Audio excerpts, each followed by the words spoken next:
રાઘવના પિતાજીએ તેના નાનપણમાં જ શાંતિ નામની એક અનપઢ છોકરી સાથે લગ્ન કરાવી દીધા. રાઘવને તે પસંદ નહોતી. મોટા થઈને તેણે ખૂબ મહેનત કરી અને પ્રોફેસર બન્યો. પિતાજીના મૃત્યુ પછી તેણે પોતાની પત્ની શાંતિને ક્યારેય ઘરે ન લાવી. તેના બદલે સુંદર અને ભણેલી સૌમ્યા સાથે લગ્ન કરી લીધા. પણ એક વર્ષમાં જ સૌમ્યાનું મૃત્યુ થઈ ગયું. લોકોએ કહેવા માંડ્યું કે તારી પત્ની શાંતિ પાગલ થઈ ગઈ છે. એક દિવસ રાઘવે તેને જોઈ, પણ પરિવારમાં તેના લગ્નની વાત ચાલી. મથુરા નામની બીજી છોકરીને જોઈને તેનો વિચાર બદલાયો. પણ હજુ સૌમ્યાના મૃત્યુને 1 જ વર્ષ થયું હતું. તેણે નક્કી કર્યું હતું કે તે હવે કોઈને પત્નીની જગ્યા નહીં આપે. પણ મથુરાની સુંદરતા તેનો નિર્ણય ફરી ગયો. મથુરાના ઘરવાળાઓએ પણ હા કરી દીધી. રાઘવ લગ્ન કરતા પહેલા વિચાર્યું કે પ્રોફેસર મિશ્રાની સલાહ લઉં. મિશ્રા તેના સારા મિત્ર અને સમજદાર માણસ હતા. રાઘવે કહ્યું, મિત્ર, હું મોટી મૂંઝવણમાં છું. ફરી લગ્ન કરું કે નહીં? મિશ્રાએ કહ્યું, દોસ્ત, ફરી નહીં. તું તારી બાળપણની પત્ની શાંતિને કેમ ભૂલી ગયો? તે ભલી છોકરી છે. તે તેને છોડી દીધી. તે બિચારી ભાઈઓની સેવા કરીને જીવન વિતાવે છે. તું તેને સંભાળે, તેને ફરીવાર ઘરે લઈ આવ. તેની વાત સાંભળીને રાઘવને ગુસ્સો આવ્યો. મિશ્રાની વાતથી વધુ મૂંઝવણ વધી. તેણે વિચાર્યું, એ પાગલને ઘરે લાવું, જેનો ચહેરો પણ મેં નથી જોયો, જેની સાથે વર્ષોથી કોઈ સંબંધ નથી. તેને યાદ આવ્યું, તે 19 વર્ષનો હતો. ભણવામાં રસ નહોતો. પણ ગામની બાળલગ્નની પરંપરાને કારણે પિતાજીના દબાણથી શાંતિ સાથે લગ્ન કરવા પડ્યા. શાંતિ જ્યારે માત્ર 16-17 વર્ષની હતી. ગોના 5 વર્ષ પછી થવાનું નક્કી થયું. રાઘવ ખુશ થયો કે 5 વર્ષની મુદ્દતમાં હોય. તે પૂરી તાકાતથી ભણવામાં લાગી ગયો. એ સમય વચ્ચે પિતાજીનું મૃત્યુ થયું. માં પહેલા જ ગુજરી ગયા હતા. પિતાજી ક્યારેક શાંતિની ખબર લેતા, પણ તેના ગયા પછી રાઘવને શાંતિને ભૂલાવી દીધી. 5 વર્ષ પછી શાંતિના પિતાએ ગૌનાની વાત કાઢી. રાઘવે ટાળી દીધી. તે ભણીને પ્રોફેસર બની ગયો. તેને દેખાડો કરવો ગમતો. અનપઢ શાંતિ તેને પત્ની માટે અયોગ્ય લાગી. તેણે સ્પષ્ટ કહી દીધું, આવી ગવાર પત્નીને હું ઘરે નહીં લાવું. પછી અનેક છોકરીઓ જોઈ. તેણે સૌમ્યાને પસંદ કરી. સૌમ્યા અમીર ઘરની, સુંદર, ભણેલી અને રહેણીમાં ઉચ્ચ હતી. રાઘવ ખુશ થયો. પણ સૌમ્યાએ ઘરનું કામ ક્યારેય ન કર્યું. બધું નોકરો કરતા. તે બંધાઈને ઘરમાં બેસી રહેતી, પણ રાઘવને કોઈ તકલીફ નહોતી. શાંતિ વિશે ક્યારેય સમાચાર આવતા કે તેનું મન ખરાબ થઈ ગયું છે. તે દિવસભર પૂજાપાઠ અને ઘરકામમાં રહે છે.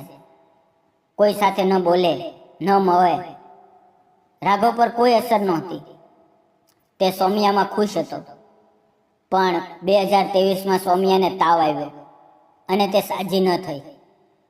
તેનું મૃત્યુ થયું. રાઘવ ફરી એકલો પડી ગયો. ઘરમાં 2 નોકરો સાથે 1 વર્ષ વીતી ગયું. પછી લોકોએ સલાહ આપવા માંડી, હજી તારી ઉંમર છે, એકલા ન રહેવાય, લગ્ન કરી લે, તને આધાર મળશે, વંશ પણ વધશે. એટલે ફરી લગ્નની વાત ચાલી.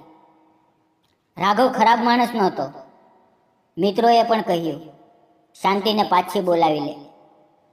તેણે વિચાર્યું, કોશિશ કરવામાં શું વાંધો, પણ સ્વાભિમાની શાંતિ આવશે નહીં. આવે તો પણ હું એવો સખત વર્તાવ કરીશ કે 4 દિવસમાં ભાગી જશે. મિત્રો સામે સારો બનીશ અને મારે પાગલ સાથે નહીં રહેવું પડે. તેણે પોતે જાણી જોઈને નોકરને મોકલ્યો. વિચાર્યું કે નોકરને જોઈને શાંતિ નહીં આવે, પણ એવું ન થયું.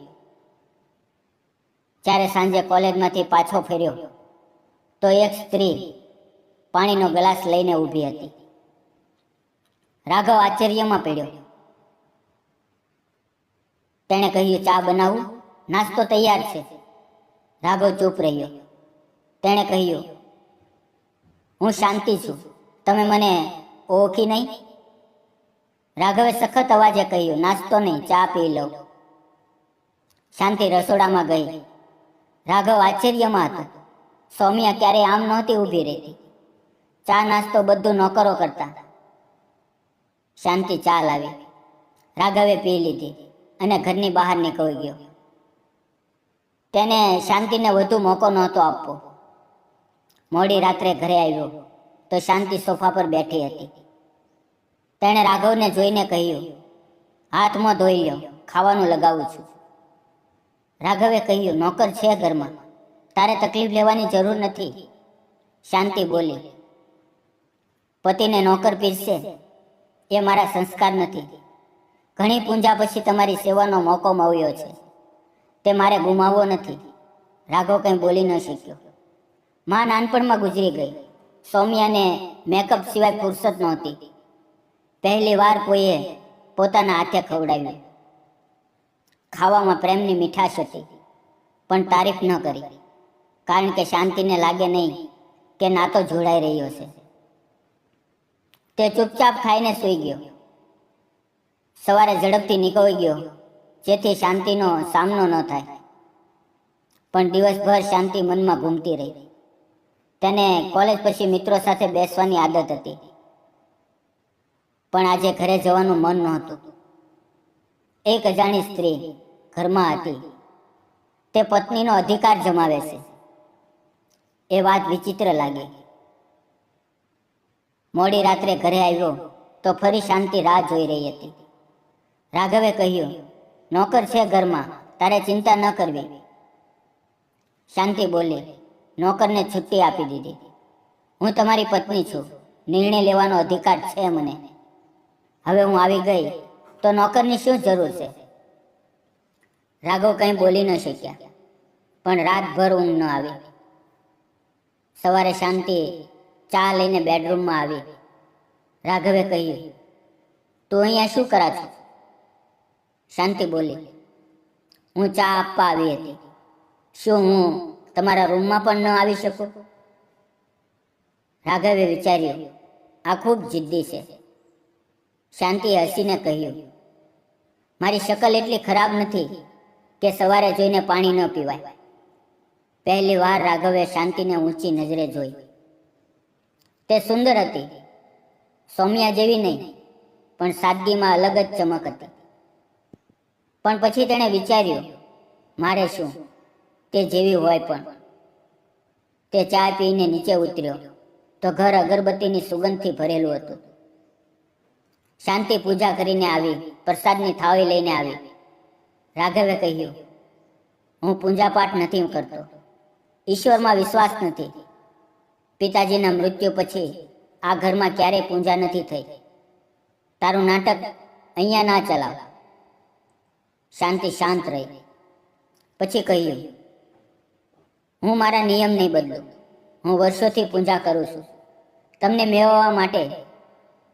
જો છોડી દઈશ તો ઈશ્વર સમજશે કે હું સ્વાર્થી છું. રાઘવ તેની વાત સાંભળીને આશ્ચર્યમાં પડી ગયો. જેનો પતિ તેને છોડી ગયો તે તેના માટે પૂજા કરે છે? શાંતિ બોલી, મને વિશ્વાસ છે કે ઈશ્વર મારી સાથે ખરાબ નહીં કરે. જન્મ જન્મના બંધન આમ નથી તૂટતા. રાઘવે વિચાર્યું, આ મને ફસાવાની ચાલ છે, પણ તેની વાતોમાં આવ્યો નહીં. હવે 1 મહિનો વીતી ગયો. રાઘવને ખબર ન પડી. તેને લાગવા લાગ્યું કે શાંતિની હાજરી હવે ખરાબ નથી લાગતી. ઘર શું હોય છે, તેને કેવી રીતે જીવવામાં આવે છે, એ તેને શાંતિના આવ્યા પછી જ સમજાયું. તેની દરેક વાત, દરેક હરકતની તુલના સૌમ્યા સાથે થતી અને શાંતિ હંમેશા જીતતી. પણ તે આ વાત શાંતિને કહેતો નહીં. વાત વાતમાં કડવું બોલતો, અપમાન કરતો. શાંતિ ચૂપ રહેતી. કોઈ અપેક્ષા નહીં, કોઈ સપનું નહીં. કદાચ પતિના ઘરમાં જગ્યા મળી ગઈ એ જ તેના માટે પૂરતું હતું. પછી એક રાત એવી ઘટના ઘટી. રાઘવ ઊંઘમાં હતો. અડધી રાતે પથારીમાં કોઈનો હાથ લાગ્યો. તે હડબડીને ઉઠ્યો. ત્યાં શાંતિ હતી. તે ગુસ્સે થયો અને બોલ્યો, શરમ નથી આવતી અડધી રાતે પુરુષના રૂમમાં આવવું? અત્યાર સુધી મેં તારા અધિકારો અવગણ્યા, પણ હવે મારા શરીર પર તું હક જમાવા છે? હું તને પત્ની માનતો નથી, તો કેમ મારી પાછળ પડી છે? શાંતિની આંખો ભરાઈ આવી. તે કંઈ ન બોલી, ચૂપચાપ નીકળી ગઈ. સવારે રાઘવે વિચાર્યું, આજે ચા પણ નહીં મળે. પણ ટેબલ ઉપર ચા નાસ્તો તૈયાર હતો. શાંતિ નજરે ન પડી. રાઘવને લાગ્યું કે રાતે વધુ કહી દીધું. પણ પછી તેણે વિચાર્યું, માફી માંગવી નથી. તે ચા નાસ્તો કરીને કોલેજ જતો રહ્યો. કોલેજમાં મન ન લાગ્યું. આજે તેને પહેલી વાર પત્નીનું અપમાન કરીને ખરાબ લાગ્યું. તેણે નક્કી કર્યું, ઘરે જઈને કહીશ, મારી ભૂલ થઈ, હું ઊંઘમાં બોલી ગયો હતો, પણ અવાજ સખત રાખીશ. તે સાંજે ઘરે આવ્યો તો પાણીનો ગ્લાસ નોકર ગોવિંદ લાવ્યો. ગોવિંદે કહ્યું, માલકીન જતી રહી છે, તેણે મને બોલાવ્યો છે તમારી કાળજી રાખવા. તેણે એક પત્ર આપ્યો છે. રાઘવે પત્ર વાંચ્યો. કોઈ સંબોધન નથી આપી શકતી. જાણું છું તમે મારા જવાથી ખુશ થશો. પહેલા દિવસથી તમે ઈચ્છતા હતા કે હું ઘર છોડીને જતી રહું, તેથી વાત વાતમાં અપમાન કર્યું. પણ એ તમારો સ્વભાવ નથી. એ મેં તમારો ચહેરો જોઈને સમજી લીધું હતું. મને કોઈ ફરિયાદ નથી. ઈશ્વરે થોડા દિવસો માટે પતિની સેવાનો મોકો આપ્યો, એનો આભાર. બાકીનું જીવન હવે આ યાદો સાથે વિતાવીશ. રાતે હું તમારો પ્રેમ માંગવા નહોતી આવી. રસોઈમાં કામ કરતા કરતા પડી ગઈ. દુખાવો સહન થતો નહોતો. દવા લેવા આવી હતી. તમને જગાડવા નહોતી માંગતી, પણ દવાની બેગ ઓશિકા નીચે હતી. કાઢવા ગઈ, એ જ ભૂલ થઈ. પણ મારા ચરિત્ર પર આંગળી ઉઠી એ મારાથી સહન ન થયું, તેથી જઈ રહી છું. ગોવિંદને બધું સમજાવ્યું છે, તે તમારી કાળજી રાખશે. શાંતિ પત્ર વાંચતા રાઘવની આંખોમાં આંસુ આવી ગયા. પશ્ચાતાપના આંસુ. તેણે નક્કી કર્યું, હવે શાંતિને વનવાસ નહીં આપું. હું પોતે જઈને શાંતિને લાવીશ. આખું જીવન તેને મારી પાસે રાખીશ. તેને પત્નીનો પૂરો અધિકાર આપીશ. તેને સમજાયું, 7 ફેરાનું બંધન ખૂબ મજબૂત છે. ઈશ્વરે તેના માટે શાંતિને જ પસંદ કરી હતી. સૌમ્યા સાથે લગ્ન કરીને તેણે ઈશ્વરની ઈચ્છા વિરુદ્ધ જવાની કોશિશ કરી, એટલે જ સૌમ્યા છીનવાઈ ગઈ. ઈશ્વરની અદાલતમાં પણ બીજા લગ્ન કાયદેસર નથી. હવે બધી ભૂલો સુધારવાનો સમય છે. આગલી સવારે પોતે શાંતિને લેવા નીકળી પડ્યો. તેના ચહેરા પર જે ખુશી હતી એ સૌમ્યાના લગ્ન વખતે પણ નહોતી. શાંતિ પાસે પહોંચીને માફી માંગી. ચાલ શાંતિ, પોતાના ઘરે ચાલ. મેં તને ખૂબ દુઃખ આપ્યું, તે બધું સહન કર્યું, પણ હવે નહીં.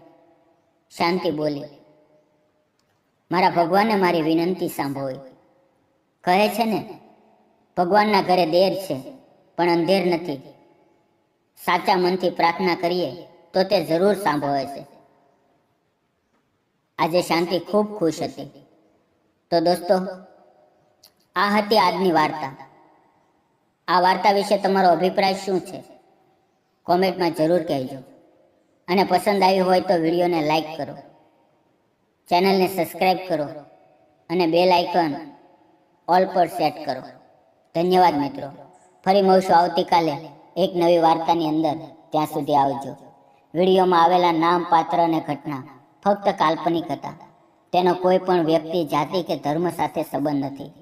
આ વિડીયો માત્ર ને માત્ર મનોરંજન અને શૈક્ષણિક હેતુથી બનાવવામાં આવ્યો હતો.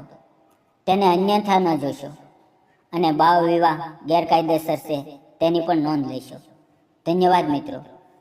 ફરી મળીએ, ત્યાં સુધી તમારું ધ્યાન રાખો.